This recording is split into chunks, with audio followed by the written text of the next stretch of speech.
This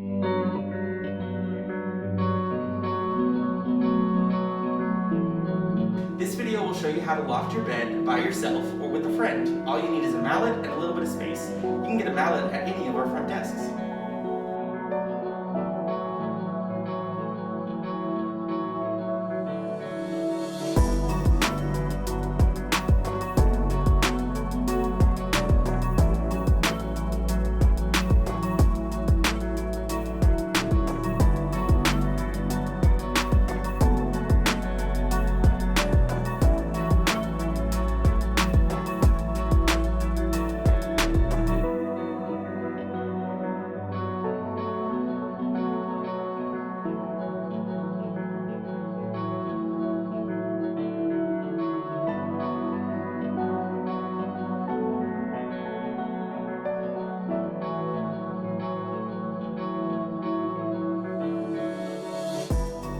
So self-lofting beds are most commonly raised to this third rail right here, but you can go all the way down to the ground or all the way to the sky.